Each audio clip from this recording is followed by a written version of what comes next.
میں دیکھتا ہوں کچھ لوگوں نے نا خلافت کا بڑا شور مچایا ہوتا ہے، ان کو لگتا ہے کہ خلافت ہر چیز کا حل ہے، ان کو یہ نہیں پتا کہ وہ لوگ آئیڈیلزم میں جی رہے ہیں، ان کو ریئلزم کا کچھ نہیں پتا۔ جو خلافت کا نظام ہے، پہلی بات تو یہ وہ تھوڑی دیر رہا ہے، صرف 3 4 جو پہلے خلفائے راشدین وہاں تک رہا ہے، اس کے بعد خلافت ملوکیت میں بدل گئی۔ اور آپ کو یہ بھی پتا ہونا چاہیے کہ خلافت کے نظام میں ہی یہ حضور صلی اللہ علیہ وسلم کے جو نواسہ ہیں حضرت امام حسین، ان کا واقعہ ہوا، یعنی prophet Muhammad peace be upon him کی فیملی کو کاٹا گیا خلافت کے دور میں، ٹھیک ہے، کیونکہ وہ خلافت اس وقت ملوکیت میں بدل چکی تھی۔ اور اس کے بعد ان کو یہ نہیں پتا کہ خلافت کا جو نظام ہے نا، وہ ایک ملک کا نہیں ہوتا، وہ پوری دنیا کا ہوتا ہے۔ اگر آپ خلافت کا نظام قائم کرتے ہیں تو پہلے 57 مسلمان ممالک کو اکٹھا کریں، جو کہ آپ نہیں کر سکتے۔ اس کے بعد آپ ایک لیڈر چنیں، ٹھیک ہے، جو کہ آپ نہیں چن سکتے۔ ایک ملک کے اندر لیڈر چننا جو ہے نا اتنا مشکل ہوتا ہے کہ اتنی کرٹیسزم ہوتی ہے، تو پوری دنیا میں سے ایک بندہ کیسے نکالیں گے؟ اور وہ جو ایک بندہ ہوگا وہ پولیٹیکل لیڈر تو ہوگا ہی، ساتھ ساتھ وہ ریلیجیس لیڈر بھی ہونا چاہیے، کیونکہ خلافت کی ڈیمانڈ یہ ہے، یعنی وہ اپنی لوکل مسجد کا جمعہ خود پڑھائے گا، وہ لیڈر جسے آپ خلیفہ مانیں گے،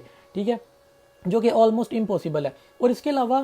جو نظام ہے نا خلافت کا، وہ اللہ نے نہیں کہا کہ کہیں کہ خلافت کا نظام قائم کرو، حضور صلی اللہ علیہ وسلم نے بھی کہیں نہیں کہا خلافت کا نظام قائم کرو، یہ ان کے صحابہ کرام نے خود اپنی مرضی سے فیصلہ کیا تھا حضور صلی اللہ علیہ وسلم کے گزرنے کے بعد کہ ہمارے میں سے ایک بندہ خلیفہ ہوگا، ٹھیک ہے۔ اور وہ جو خلافت کا نظام ہے وہ اس طرح قائم ہوا تھا، ایک پروسیس ہے جسے کہتے ہیں